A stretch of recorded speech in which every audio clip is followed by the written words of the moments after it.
In a world where strength is drawn from dragons and the earth itself pulses with power, only the bonded survive.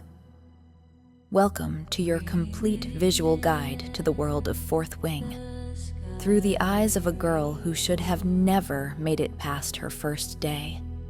Violet Sorrengail is small, pale, and physically fragile, her body better suited for scribe's ink than rider's blades. But forced by her mother into the rider's quadrant, she defies every expectation. Her hazel eyes and long hair fading to silver mark her apart, but it's the dragons who decide her fate. She bonds with two, Tairn, a colossal black morning star tail, old as war and twice as unforgiving, and Andarna, a golden feather-tail juvenile, curious and wise beyond her years. Through their bond, Violet channels lightning and, for a time, stops time itself. At her side, and often in her path, is Xaden Riorson. He's tall, broad, with tawny skin, eyes flecked with gold, and a scar that splits his brow. Rebellion tattoos coil up his wrist and jaw. He commands Sgaeyl, a navy blue daggertail as fearsome as her mate, Tairn. With shadows at his fingertips and secrets beneath his silence, Xaden leads the marked, children of executed rebels, and becomes Violet's most dangerous ally.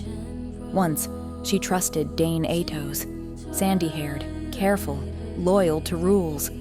His red swordtail, Cath, reflects his precision. He sees memories through touch, a gift that makes him both protector and threat. But the bond between riders isn't always about love. Sometimes it's survival. Liam Mairi, Xaden's foster brother, stands tall with a dimpled smile and piercing blue eyes. His dragon, Day, flies beside Violet's. Liam's farsight makes him a scout, a soldier, and a loss that cuts deep when he falls.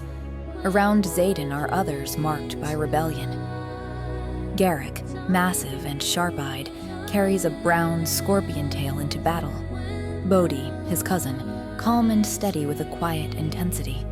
Imogen, with pink-dyed hair and cold resolve, can wipe memories with a thought. And Soleil, bright-eyed in maroon flight leathers, fights with fire and dies in flames at Rhiannon. Then there's Mira, Violet's older sister, all strength and sharp edges. Her green dragon, Tain, defends with invisible wards.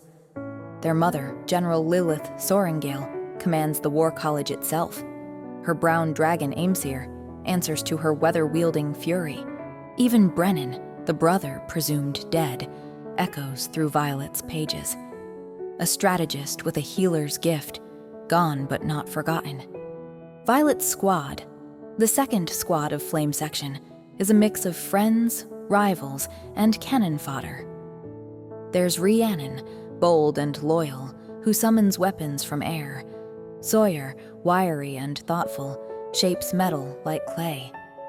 Ridoc, always laughing, turns the air cold with a touch. Quieter voices round out the ranks. Trina, soft-spoken with auburn curls. Luca, sharp-tongued and sharp-eyed. And Pryor, meek and sincere, lost before he ever had a chance. After threshing, the squad reshapes. Emery arrives, all flames and calm, able to breathe beneath the water's surface.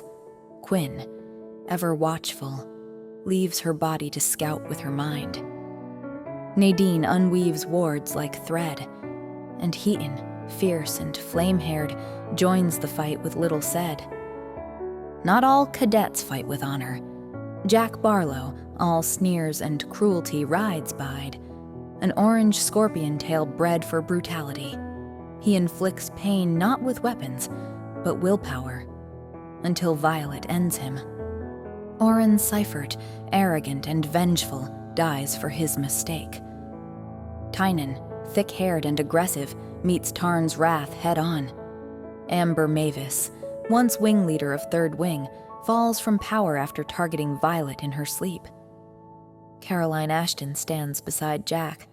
Jeremiah, consumed by a mind-reading signet forbidden by the Codex, loses control, and his life at the hands of Professor Carr.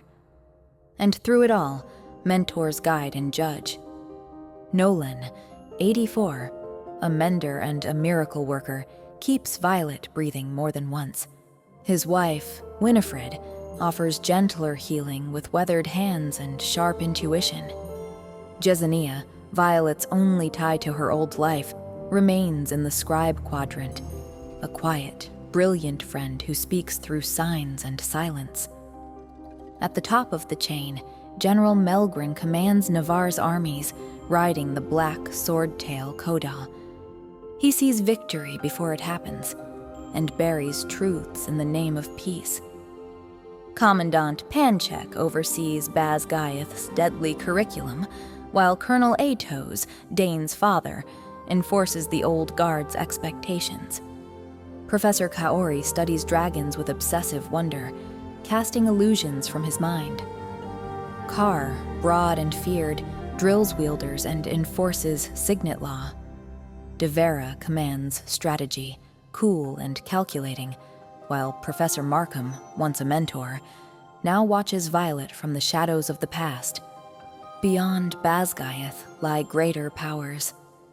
King Tari, ruler of Navarre, smiles with medals across his chest and a mustache full of secrets. But the true threat doesn't wear uniforms. The Venin walk with hollow eyes and crimson-veined skin. And their creations, the Wyvern, fly on webbed wings and poison-tipped tails, bred not from eggs, but from hate. These are the faces that shape Violet's first year, a trial by dragonfire, deception, and death. Some protect, some destroy, and some are just beginning to reveal what they truly are. Which rider or dragon matched your imagination best? Let us know in the comments, and subscribe for more deep dives into your favorite fantasy worlds.